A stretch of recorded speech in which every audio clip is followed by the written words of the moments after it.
నిజం నిజం నీకున్న సంకల్పమది నిజం నిజం.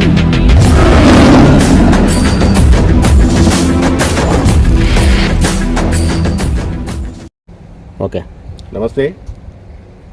ఈరోజు మనం పెద్దపల్లి జిల్లా కేంద్రంలో ఉన్నాం. రాష్ట్రంలో ప్రతిదీ మోసం మోసం మోసం మోసం. ఏ ప్రభుత్వ కార్యాలయాల్లో చూసినా కానీ లంచాలు లంచాలు లంచాలు లంచాలు. మరి ఈ లంచాల వ్యవస్థ ఎప్పుడు నిర్మూలన కావాలి. అందుకే ఎన్నో స్వచ్ఛంద సంస్థలు కూడా పుట్టుకొచ్చాయి. ఈ లంచాల భాగోతాలని అరికట్టడానికి. అయినా కానీ ఎక్కడ చూసినా లంచాలు లంచాలు లంచాలు. నిత్యావసర వస్తువులు కూడా ఇష్టానుసారం ఎంఆర్పీ కన్నా ఎక్కువ అమ్ముతున్నారు. మరి ఎలా సగటు మనిషి ఎలా బ్రతకాలి? ప్రస్తుతం 500 రూపాయలున్న ఒక వస్తువును 1000కి అమ్మవచ్చు, 2000కి అమ్మవచ్చు. ఎంఆర్పీ ఉండదు దానికి. మరి ఇలా ఈ దోపిడీని అరికట్టేది ఎలా అనే అంశంపై ఇప్పుడు మన దగ్గర సీనియర్ రాజకీయ నాయకులు, కన్జ్యూమర్ ఫోరం ఆంధ్ర తెలంగాణ రాష్ట్రాల వర్కింగ్ ప్రెసిడెంట్ కట్కూరి సందీప్ గారు ఇప్పుడు మన దగ్గర ఉన్నారు. వారి అమూల్యమైన సమయాన్ని మనకు కేటాయించారు. రాష్ట్రంలో ఏం జరుగుతుంది, ఈ లంచాలు, ఈ నిత్యావసర వర్గులు తదితర ఇష్టానుసారం అమ్ముతున్నారన్న అంశంపై. సార్ నమస్తే. సార్ నమస్కారం. ఎక్కడ చూసినా కానీ లంచం లంచం లంచం. లంచం లేనిది చీమ కూడా కదలలేని పరిస్థితి ఉంది. ఏ వస్తువులు కొన్నాను కానీ ఎంఆర్పి ఉండదు, కానీ అక్కడ ఎంఆర్పి ఉంటుంది. కానీ అది ఒక డూప్లికేట్ ఎంఆర్పి ఆ వస్తువులకు తయారు చేసి అది 500 ఉన్నది ఒక 1000కి అమ్ముతారు, 5000 కూడా అమ్మే ఉంటాయి. ఇలా ఇలా ఇలా మొత్తం టోటల్గా సామాన్య ప్రజల్ని మోసం చేస్తున్నారు. మీరు 2 తెలుగు రాష్ట్రాల్లో కన్జ్యూమర్ ఫోరం వర్కింగ్ ప్రెసిడెంట్గా ఉన్నారు. అసలు ఈ మోసాల గురించి మీ అభిప్రాయం చెప్పండి. మోసాలు చేసిన వారికి చట్టంలో ఎలాంటి శిక్షలు ఉంటాయి, వాటి గురించి చెప్పండి సార్. తెలంగాణ రాష్ట్రం, ఉమ్మడి ఆంధ్రప్రదేశ్, 2 తెలుగు రాష్ట్రాలకు వినియోగదారుల ఫోరం వర్కింగ్ ప్రెసిడెంటు. నేను పెద్దపల్లి లోకల్ స్థానికుణ్ణి. నా పేరు కట్కూరి సందీప్. పెద్దపల్లి నుంచి కూడా మొన్న 2024 ఇయర్లో నేను పెద్దపల్లి నుంచి ఎంపీగా కూడా పోటీ చేయడం జరిగింది. యావత్ తెలంగాణ రాష్ట్రం నుండి వ్యాపారదారులకు నేను ఒక్కటే సూటిగా విన్నపించుకుంటున్నాను. ఈరోజు కస్టమర్లు అనేది దేవుళ్ళతోటి భావించాలి వారిని. ప్రతి ఒక్క నిత్యావసర సరుకులు మరి షాపులకు వచ్చి తీసుకుంటున్న పేద ప్రజలు, మరి కస్టమర్లు ఈరోజు యజమానుల దగ్గరికి వెళ్తే చీటింగ్ చేయడం జరుగుతుంది. ఎంఆర్పి ధరకు కాకుండా మరి అధిక రేటుకు ఈ యొక్క షాపులల్లో మరి వ్యాపారదారులు అమ్మడం జరుగుతుంది.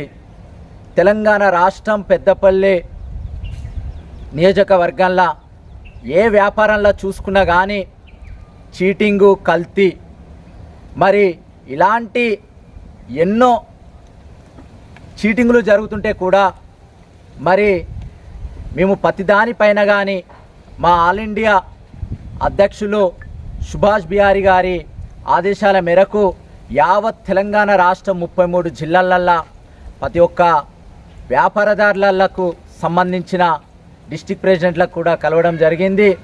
మరి పేద ప్రజలకు న్యాయం చేయాల్సిన వ్యాపారదారులే ఈరోజు మరి మోసం చేస్తున్నారు, చీటింగ్లకు పాల్పడుతున్నారు.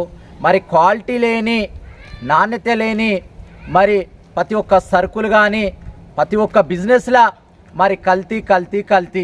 ఈ కల్తీని అరికట్టేందుకు మరి పెద్దపల్లి జిల్లా నుండి మేము వినియోగదారుల ఫోరం మండల స్థాయి, గ్రామ స్థాయి, తెలంగాణ రాష్ట్రం నలుమూలల నుంచి కూడా మేము కమిటీలు వేసి ఈరోజు మరి ఎక్కడ కస్టమర్లను వ్యాపారదారులు చీటింగ్ చేస్తున్నారో మరి అక్కడ వారికి న్యాయం చేకూర్చే విధంగా మా యొక్క వినియోగదారుల ఫోరం మరి అందుబాటులో ఉండి వారికి న్యాయం చేయడం జరుగుతుంది.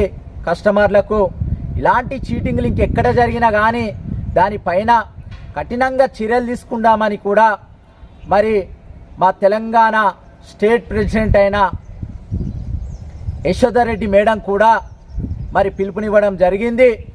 ఈరోజు పేదవాడు పేదరికలనే బతుకుతున్నాడు, ధనవంతుడు ఇంకా ధనవంతుడు అవుతున్నాడు. ఇక్కడ జరిగే లోపం ఏందనంటే కల్తీలను ఈ తెలంగాణ రాష్ట్రంలో ప్రతి నియోజకవర్గంలో చూసుకున్నా కానీ, ప్రతి గ్రామ స్థాయిలో చూసుకున్నా కానీ, ప్రతి మండల స్థాయిలో చూసుకున్నా కానీ వ్యాపారం కొనసాగుతుంది. ఈరోజు 100 నుంచి వ్యాపారం 1000 దాకా మరి వెళ్ళిపోతుంది. 1000 నుండి మరి లక్షల నుండి కోట్ల వ్యాపారం ఈ పెద్దపల్లి నియోజకవర్గంలో జరుగుతుంది. మరి దీనిపైన అధికార యంత్రాంగం ఎంత పటష్టిగా ఉండాలి, ప్రతి ఒక్క అంశం పైన కూడా మరి ముందుండి పేద ప్రజలకు వ్యాపారదారులకు అన్ని విధాలుగా ప్రతి ఒక్క అంశం పైన కూడా అధికార యంత్రాంగం మరి వాళ్ళ విధుల నుండి మరి ముందుకొచ్చి ఈ పెద్దపల్లిని మరి వ్యాపారవేత్తల దగ్గరికి వెళ్ళి మరి ఏం చీటింగ్ జరుగుతుంది. ఈరోజు పెద్దపల్లి నియోజకవర్గంలో ప్లాస్టిక్ నిషేధం అన్నారు. మరి ఇప్పటికి కూడా ఇక్కడ ఉన్న అధికార యంత్రాంగం ఏం చేస్తుందని చెప్పి ఈరోజు మేము పెద్దపల్లి నియోజకవర్గం మరి వ్యాపారదారులకు చెప్తున్నాము, అదేవిధంగా అధికార యంత్రాంగానికి చెప్తున్నాము. మరి పేద ప్రజలు వ్యాపారదారులు మరి పేద ప్రజలకు మరి ఈ యొక్క ప్లాస్టిక్ కవర్ని మరి నిషేధమన్నంగా కూడా మార్కెట్లో ఎట్లా మరి అమ్మడం జరుగుతుంది కవర్లు. ఈరోజు సమాధానం చెప్పాల్సిన అవసరం ఉంది. ఇక్కడ అధికార యంత్రాంగం ఉన్నదా లేదా అనేది కూడా మరి మాకు అర్థం కావటం లేదు. ఇప్పటికి కూడా ఇక్కడ కోట్ల బిజినెస్లు రన్ అవుతున్నాయి పెద్దపల్లిలో. ఇక్కడ ప్రతి మూలన మరి పెద్ద పెద్ద వ్యాపారాలు నడుస్తున్నాయి. ఆ వ్యాపారాలతోనే ధనవంతుడు ఇంకా ధనవంతుడు అవుతున్నాడు. మరి పేద ప్రజలను ఎందుకు పట్టించుకుంటలేరు, కస్టమర్లను ఎందుకు పట్టించుకుంటలేరు? ప్రశ్నించే గొంతులు లేక ఈరోజు వ్యాపారాల వేతలు చెలరేగిపోతున్నారు. అధికార యంత్రాంగం కూడా అన్ని డిపార్ట్మెంట్లు కూడా వారి యొక్క విధులు సక్రమంగా పెద్దపల్లి నియోజకవర్గంలో ప్రతి అంశం పైన అధికార యంత్రాంగం మరి వాళ్ళ పనులు అధికార యంత్రాంగం పనులు మరి కరెక్ట్ ఉంటే ఈరోజు పెద్దపల్లి నియోజకవర్గంలో ఇలాంటి మోసాలు అనేటివి జరగవు. మరి చెలరేగుతున్న ఈ మోసాలంటే దీనికి కారణం ఏంటిది?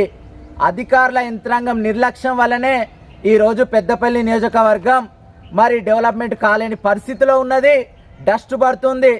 ఈరోజు ఈ అధికార యంత్రాంగం పేద ప్రజల పక్షాన నిలబడాలి.